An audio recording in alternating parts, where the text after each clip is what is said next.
Friends, Parshas Vayeishev, I like to begin by actually saying a shocking teaching from the Rebbe, which obviously the Rebbe's teachings are brilliant always, but this one I really have to sit with and digest it because I'm not sure that how I react to it. So we're talking about the beginning of the parsha. This parsha has so many things in it, so many beautiful things that we could spend so much time talking about. But I want to begin by talking about Joseph and his brothers. And we'll start with the beginning of the second Aliyah, where Joseph and his brothers, and maybe we'll go back in a little bit and talk a little bit about these dreams in a few moments and how Joseph's brothers were angry at him and jealous and all that. But first, I want to begin with the most shocking comment of all, which is, the most shocking interpretation I saw out there, which is the Lubavitcher Rebbe says something. It says in chapter 37, verse 12, it says, "Vayelchu achav maros tzon avihem b'Shlem." The brothers had gone to pasture the flock of their fathers in Shlem. Vayomer Yisrael al Yosef. I'll read a few psukim here. Just read 5 or 6 psukim so we get the whole flavor, because after I share the Rebbe's interpretation, I like to also share Chasim Sofer and Moshe Feinstein's interpretation.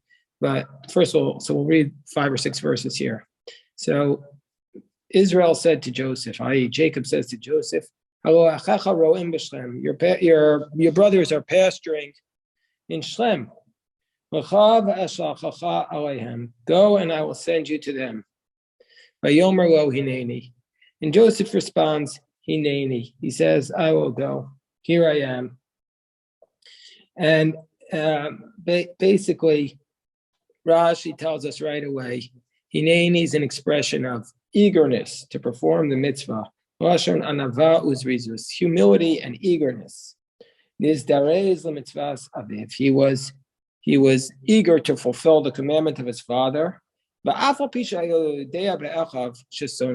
knew his brothers hated him.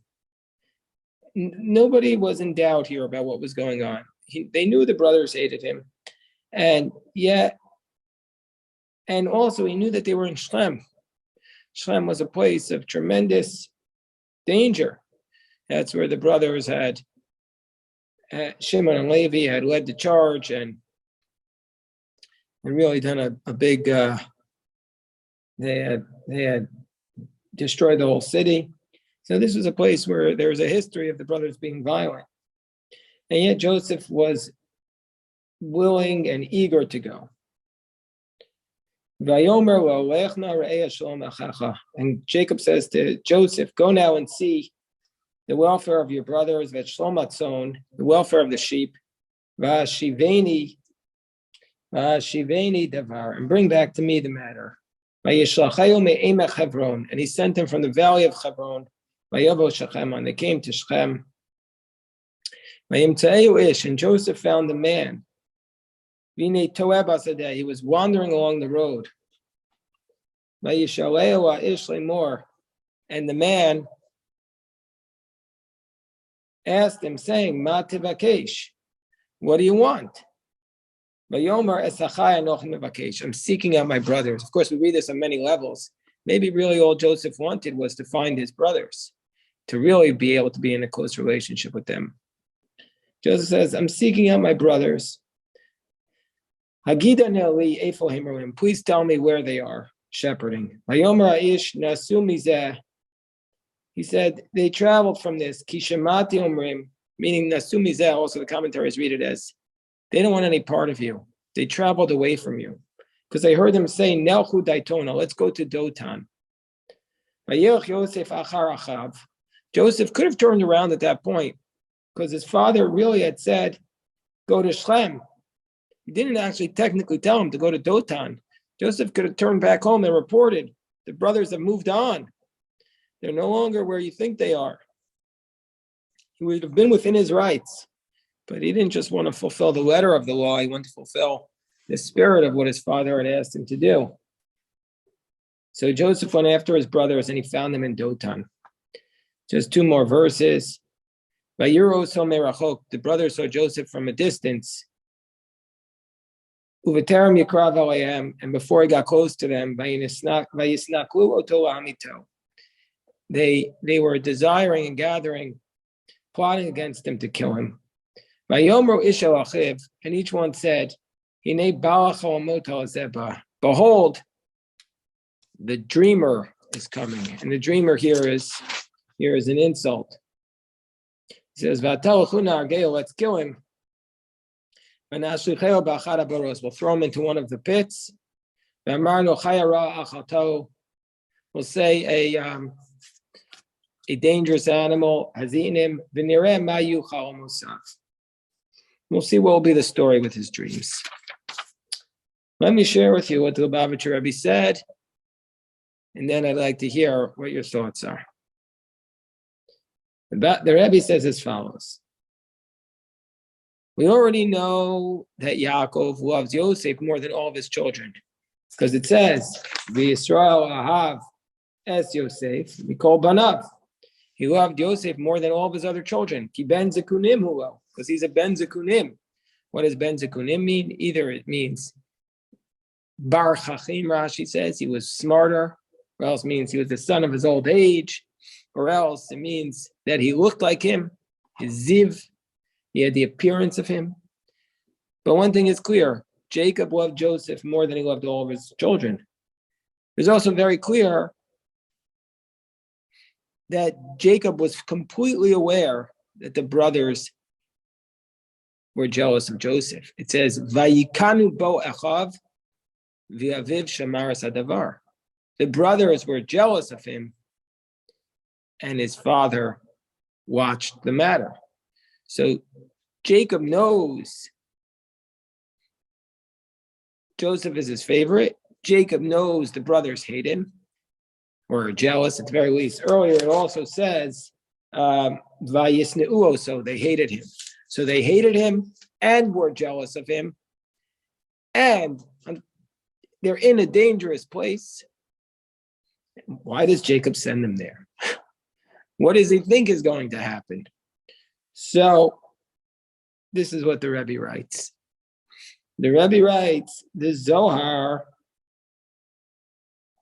explains that because the brothers were completely righteous, Jacob did not believe they would harm Joseph. He never believed it. He didn't think they would harm Joseph. He says, listen, they're completely righteous. They'll never actually hurt him. And indeed, he was correct. The Rebbe says Jacob was correct. The brothers never would have harmed Joseph. Despite their hatred, they would not have sold Joseph, is what the Rebbe writes. Rather, it was God who prodded the brothers to sell him so as to begin the fulfillment of his covenant with Abraham. This, to me, is a little bit of a shocking explanation. It was God. And I guess we could try to understand that by saying, because he finds a man wandering in the field. The man, Rashi says, who is this man? Rashi says this man is the angel Gabriel. So God sent the angel to make sure Joseph ended up there.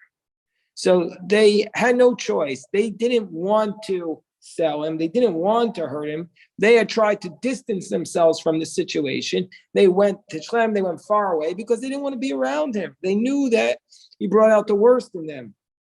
But God prodded the brothers to sell him so as to begin the fulfillment of his covenant with Abraham, because in order for the covenant to take place, they needed to be in servitude for 400 years.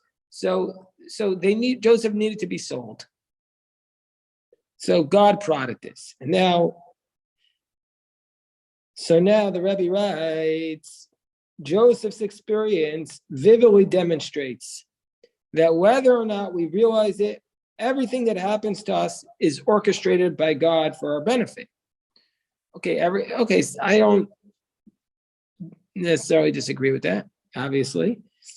But Joseph's experience demonstrates whether or not we realize it, everything that happens to us is orchestrated by God for our benefit. Joseph himself says to the brothers, you thought for bad, but God intended for good. Everything was arranged by God. It had to happen this way, that this man directed me and I found my way to you. But this is what the Rebbe writes. It is therefore foolish and unproductive to become angry at those who appear to be harming us. The Rebbe says, if somebody's harming us, don't be angry at them. He says it's foolish to be angry at them. Although they may indeed be guilty for their actions, they cannot do anything to us that God does not will. So I'll go slower again. Here, the Rebbe says, even if somebody hurts you, it's not their will, it's the will of God. Rather, we should learn from Joseph.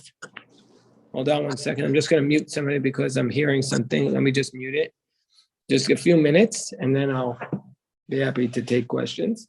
So, although they may indeed be guilty for their actions, they cannot do anything that God does not will. Rather, we should learn from Joseph, who repaid his brother's evils with kindness, even continuing to love them despite their hatred towards him. So what the Rebbe is saying here is we shouldn't be angry at anybody who harms us. Joseph's brothers did actually harm him. They actually did harm him. It's not 100% clear from the text that they were the ones who sold him. The text is a little bit ambiguous about that, but they certainly threw him into the pit, which was harm. And they harmed him. And yet Joseph continued, and their actions caused him to be sold. They allowed him to be sold. And Joseph repaid his brother's evil with kindness, quoting the Tanya. So therefore, that's what the Rebbe writes. Now, whether, I'd like to share a couple of explanations, but this to me is a little bit shocking because the fact that God wanted something to happen, I would ask the Rebbe, I would try to understand it more, because the fact that God wanted something to happen doesn't say that the people who did it get a pass. And to say, don't become angry at those who appear to be harming us. And I guess what I understand the Rebbe to be saying is, it's not productive to focus on anger, only focus on positivity, focus on what is Hashem trying to teach us, to learn, and how are we supposed to grow. But this to me is a shocking explanation. So let me just stop the recording here. I saw somebody had a question. I'll happy